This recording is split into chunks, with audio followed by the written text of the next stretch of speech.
मेरी बहनें और मेरे भाई अपना लोग बहुत समय मोर বাবে অপেক্ষা করার বাবে बहुत धन्यवाद।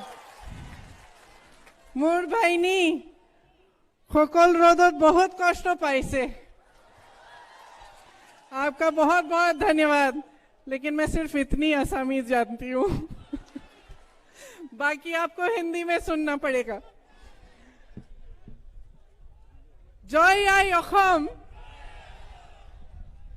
असम की धरती आपकी माँ है, इस धरती माँ की जय।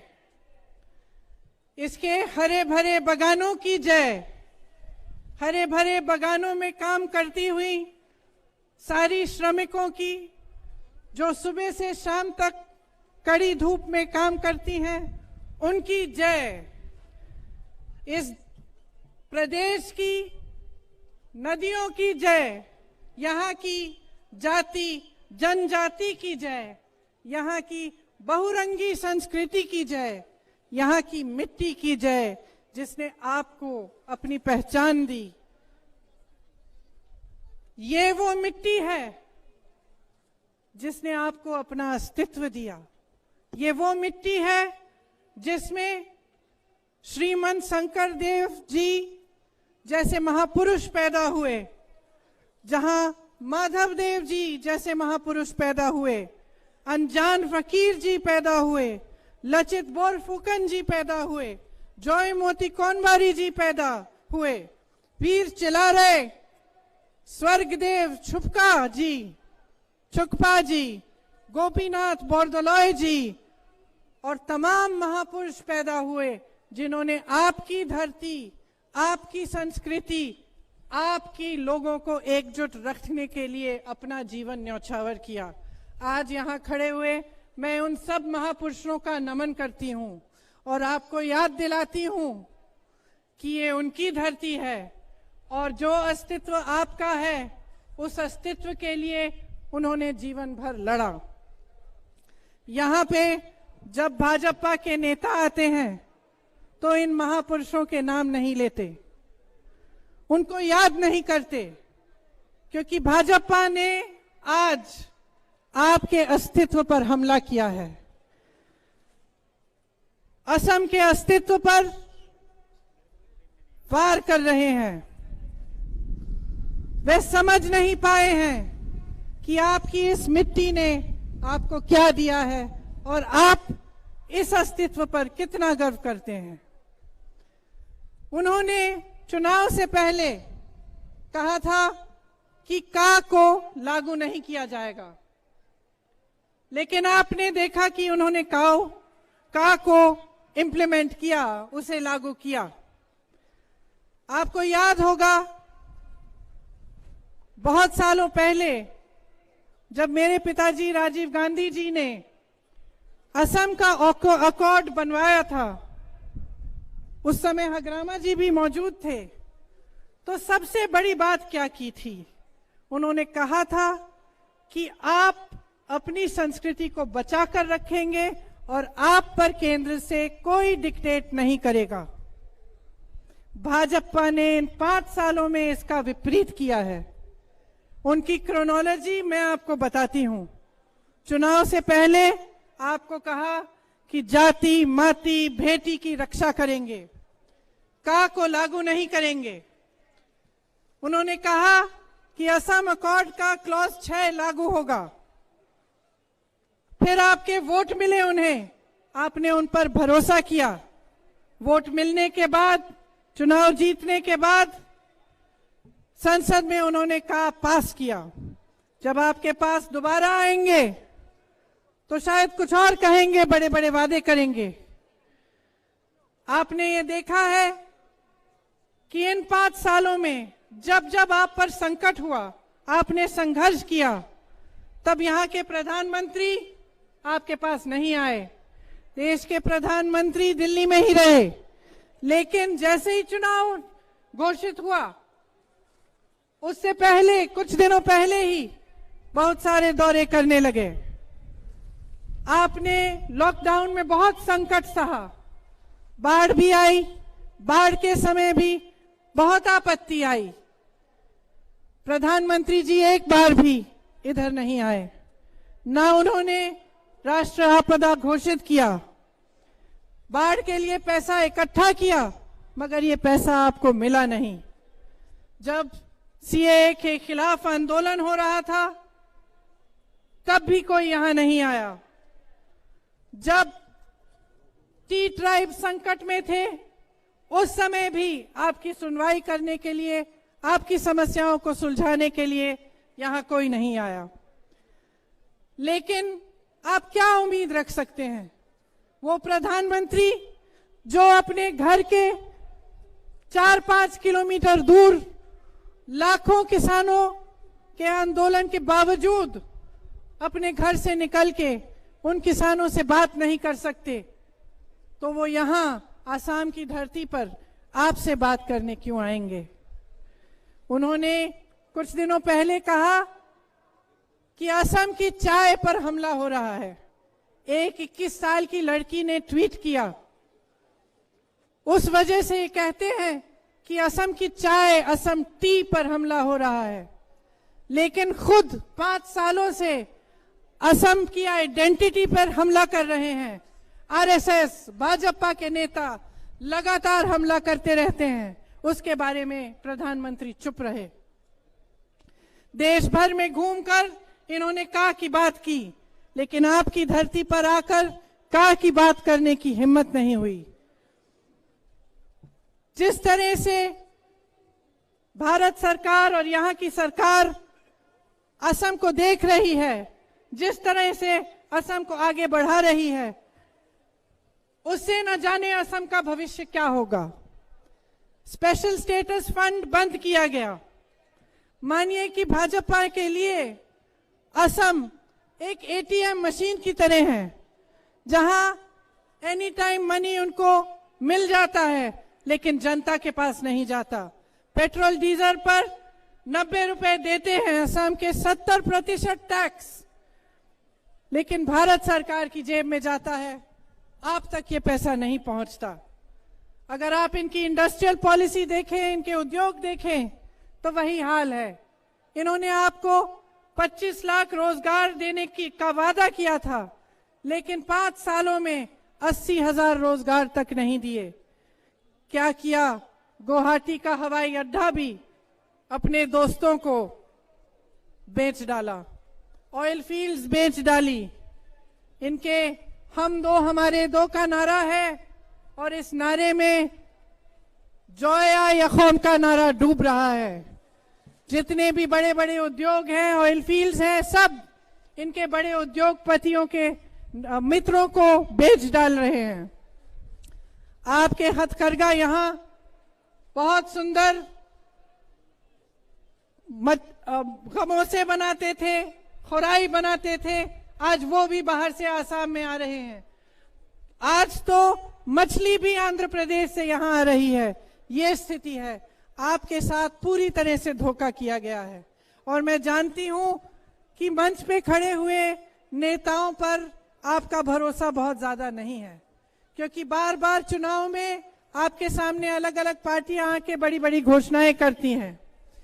घोषणाएं करने के बाद, चुनाव होने के बाद चले जाते हैं, और जो वादे किए थे उन्हें पूरा नहीं करते। इसीलिए आज आपके सामने खड़े हुए हम खोखले वादे करने नहीं आए हैं। आपने सुना होगा कि कुछ समय से कांग्रेस के सारे नेता असम भर में भ्रमण कर रहे हैं।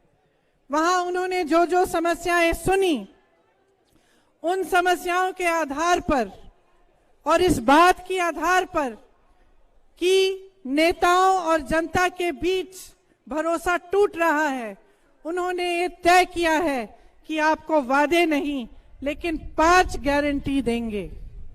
वो 5 गारंटी क्या है?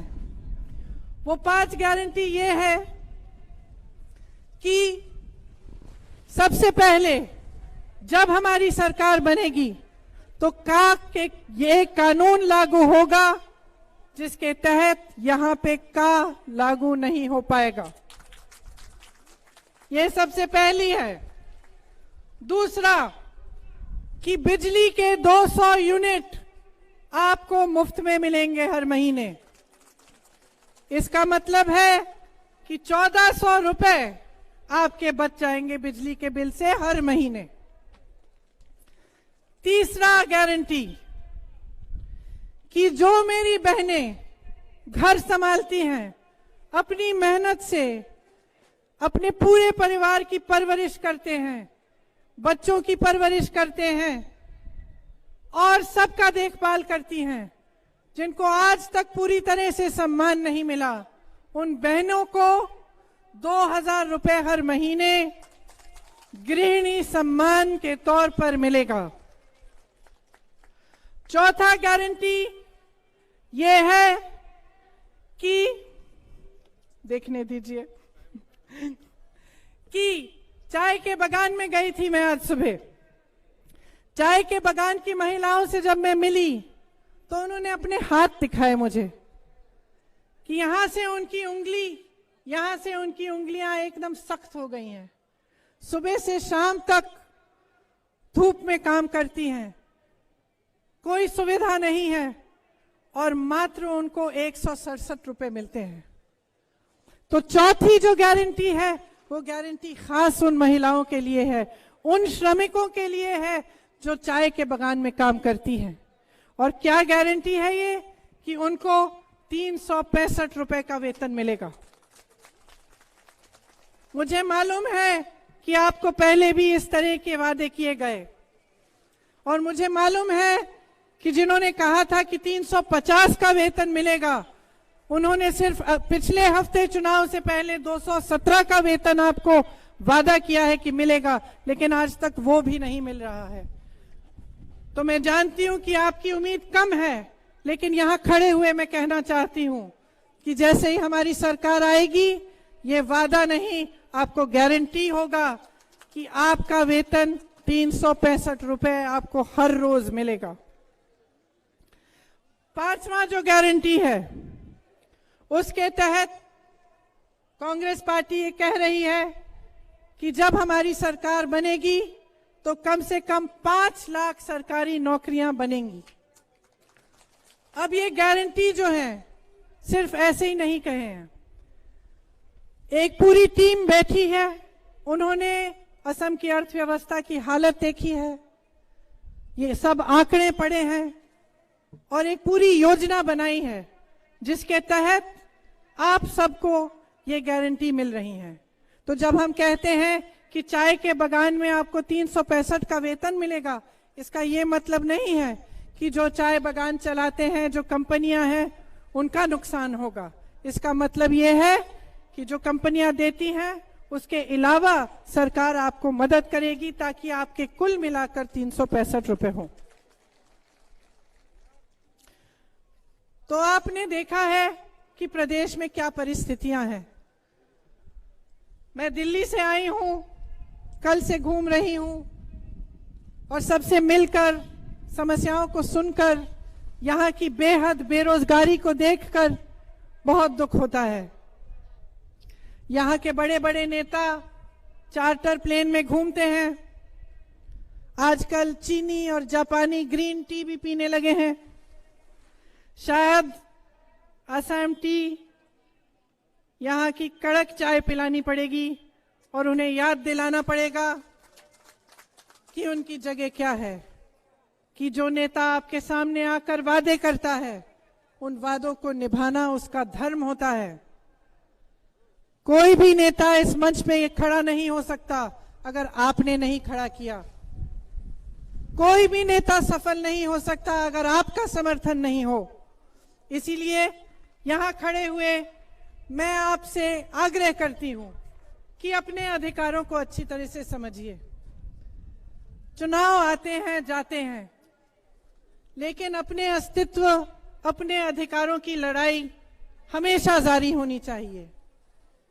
आपका जो सबसे बड़ा अधिकार है वो आपका वोट है, उसको भूलिए मत, सोच समझ के डालिए।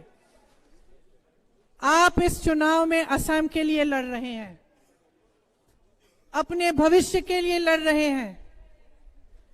किसी कांग्रेस पार्टी, भाजपा, कोई और पार्टी के लिए नहीं है ये चुनाव, ये असम के लिए चुनाव है। ये आपके बच्चों के भविष्य का चुनाव है। आप दिन रात मेहनत करते हैं, किस लिए मेहनत करते हैं? ताकि आपके बच्चों का भविष्य मजबूत बने, ताकि आप उनको बड़े होकर वो कुछ बने, उनको आप कुछ दे पाए। तो ये जो उम्मीदें रखते हैं आप सरकार से कि वो आपके लिए काम करे, कि वो बच्चों को रोजगार दिलवाए, शिक्षा दिलवाए, आपको चिकित्सा के लिए अस्पताल दिलवाए, आपको सही वेतन दिलवाए, ये आपके भविष्य की उम्मीदें हैं। इनको भूलिए मत। जिस दिन चुनाव होगा उस दिन भारी तादाद में महाजोट को जिताइए। आप देख रहे हैं कि पिछले दिनों में हगरामा जी जैसे नेता भी हमसे जुड़ गए हैं। ये इसलिए जुड़ रहे हैं कि सबको समझ में आ गया है कि असम के अस्तित्व का चुनाव है। आपको कोई रिमोट कंट्रोल का सीएम नहीं चाहिए। आपको ऐसी स्थिति नहीं चाहिए कि आपको पता नहीं कि एक सीएम है, दो सीएम है या अनेक सीएम है या फिर रिमोट कंट्रोल से चल रहे हैं। आपको ऐसी स्थिति नहीं चाहिए कि स्टेट गेस्ट हाउस में बैठे हुए आपके सीएम चुनाव का प्रचार करा रहे हैं। आपको एक सीएम चाहिए, एक मजबूत नेता, एक मजबूत पार्टी जो असम के अस्तित्व को मजबूत करे, जो असम के लिए निरंतर काम करे और आपके भविष्य के लिए दिन रात काम करे। इसीलिए ये कहते हुए मैं आप सबको धन्यवाद देती हूं। मैं जानती हूं आपने बहुत बहुत इंतजार किया, थक भी गए होंगे, घर लौटना भी है। तो आप सबको मैं फिर से धन्यवाद देती हूं और आपसे आग्रह करती हूं कि आने वाले चुनाव में बहुत सोच समझ के महाजोट गठबंधन को, कांग्रेस पार्टी को विजयी बनाइए। जय हिंद, जय असम, जय असम, जय असम।